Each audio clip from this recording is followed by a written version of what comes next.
नमस्कार दोस्तों, स्वागत है आपका फिर से एक नए वीडियो में। तो दोस्तों, ये मान के चलिए कि 20 अप्रैल को अगर पेंशनर्स के पक्ष में फैसला नहीं जाता है, बीएसएनएल पेंशनर्स जो डॉट ऑब्जर्व पेंशनर्स है उनके पक्ष में फैसला नहीं आता है और डीलिंकिंग नहीं होती है, तो पेंशन किसके हिसाब से रिवाइज होगी? थर्ड पीआरसी के हिसाब से, यानी कि पे रिवीजन होगा तो ही पेंशन रिवाइज होगी।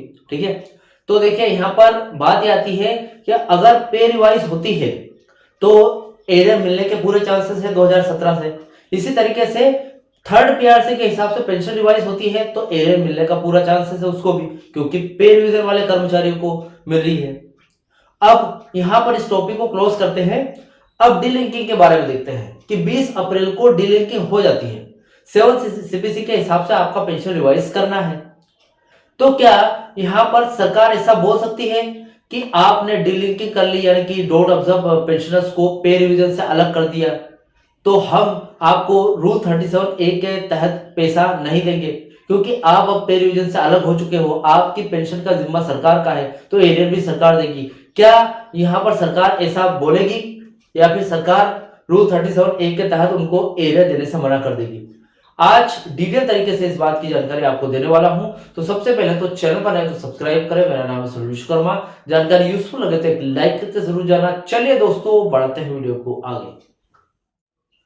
तो देखिए दोस्तों, ये जो मामला है ये पूरा रूल 37A के तहत जुड़ा हुआ है, क्योंकि जो रूल 37A है सीसीएस पेंशन रूल, उसके तहत बीएसएनएल डॉट ऑब्जर्व पेंशनर्स को पेंशन आती है।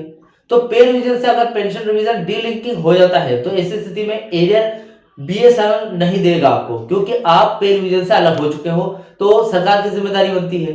ठीक है, तो यहाँ पर बीएसएनएल मना कर सकती है अपने। देखिए 20 अप्रैल की कोर्ट की सुनवाई और रूल 37A के तहत पेंशनर्स के अधिकारों का मामला काफी गंभीर और कानूनी पेचीदगियों से भरा हुआ है। इसका सीधा सा ये जवाब है कि सरकार के लिए एरियर देने से पूरी तरीके से इनकार करना कानूनी रूप से मुश्किल होगा। क्यों? अब देखिए पॉइंट बाय पॉइंट समझते हैं इस वीडियो को। देखिए रूल 37A और सरकार की कानूनी स्थिति देख लेते हैं। सबसे पहले तो बीएसएनएल और एमटीएल के संदर्भ में rule 37A CCS pension rule जिसको बोलते हैं, एक महत्वपूर्ण सुरक्षा का कवच है डॉट ऑब्जर्व पेंशनर्स के लिए। जब सरकारी विभाग को सार्वजनिक उपक्रम पीएसयू में बदला गया था, सन 2000 की बात है, जब बीएसएनएल कंपनी बनी थी। डॉट ऑब्जर्व पेंशनर आज जो बीएसएनएल कंपनी में है वो पहले कर्मचारी थे डॉट में, फिर बीएसएनएल बना 2000 की बात है। तब डॉट ऑब्जर्व पेंशनर शामिल हो गए बीएसएनएल में, लगभग 98% कर्मचारी शामिल हो गए थे।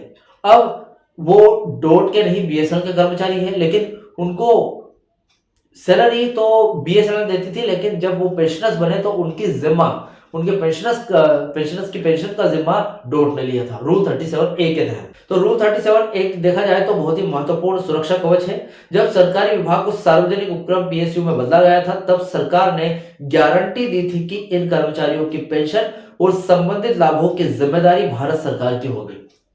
मतलब यहाँ पर एक वादा किया गया था भारत सरकार से कि आप भले डॉट में अभी हो और कंपनी बनने के बाद, बीएसएनएल बनने के बाद आप बीएसएनएल में जा रहे हो, जब आप पेंशनर्स बनोगे, रिटायर होगे, तो आपकी पेंशन का जिम्मा भारत सरकार डॉट उठाएगी। ये एक वादा किया गया था और इसके वादे के सबूत के रूप में रूल 37A आज भी है।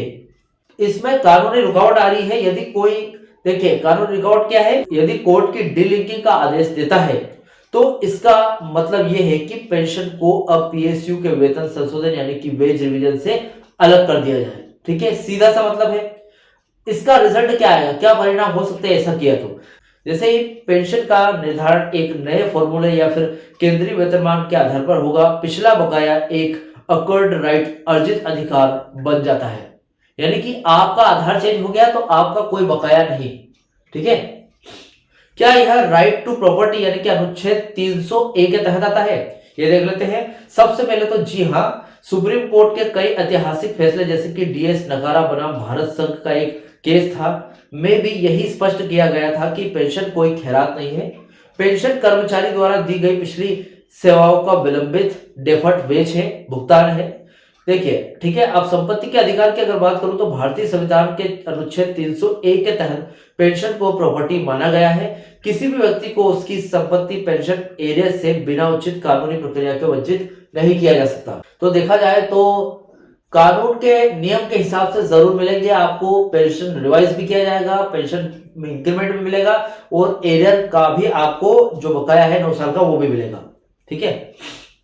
सरकार के तर्क की अगर बात करूं तो सरकार वित्तीय कमी का हवाला दे सकती है, वो एक कारण बता सकती है कि सरकारी खजाने में इसका भार पड़ेगा, वित्तीय बोझ पड़ेगा, तो हम या तो एरियर को किस्तों में देंगे या फिर एरियर नोशनल फिक्स करके 1-2 साल का एरियर देंगे। ठीक है। लेकिन वह कानूनी अधिकार को खत्म नहीं कर सकती। यदि कोर्ट डीलिंकिंग का आदेश देता है तो एरियर का भुगतान एक अनिवार्य दायित्व बन जाता है। तीसरा पॉइंट है, क्या सरकार इनकार कर सकती है? ये देख लेते हैं। सरकार सीधे तौर पर इससे इनकार नहीं कर सकती, लेकिन वो कुछ अपने रास्ते अपना सकती है इसको रोकने के लिए। सबसे पहले तो प्रोस्पेक्टिव और रिट्रोस्पेक्टिव एरियर देख लेते हैं वर्सेस करके। यदि कोर्ट में ये दलील दे सकती है, देखिए सरकार कोर्ट में ये दलील दे सकती है कि डीलिंकिंग को आज की तारीख से यानी कि प्रोस्पेक्टिव से लागू किया जाए, न कि पिछली तारीख यानी कि रिट्रोस्पेक्टिव से 2017 की बात हो रही है, 2017 के हिसाब से लागू नहीं किया जाए। आज यानी कि आज पेंशन रिवाइज होता है तो आज की तारीख से ही रिट्रोस्पेक्टिव एरियर लागू होगा। यदि कोर्ट ने इसे मान लेता है तो पिछला एरियर खत्म हो जाएगा, यानी कि अगर प्रोस्पेक्टिव एरियर लागू हो गया तो आपका जो पिछला बकाया 9 साल का खत्म हो जाएगा, कोर्ट ने अगर आदेश दे दिया तो। ठीक है। किस्तों में भुगतान की बात करूं तो वित्तीय बोझ का कारण बताते हुए सरकार एरियर को लंबी अवधि की किस्तों में देने की अनुमति मांग सकती है। लंबी अवधि का मतलब ये हो सकता है आपको एरियर मिलते मिलते 8 से 10 साल हो जाए। आज की स्थिति और 20 अप्रैल की अहमियत की अगर बात करूं, क्या इंपॉर्टेंस है?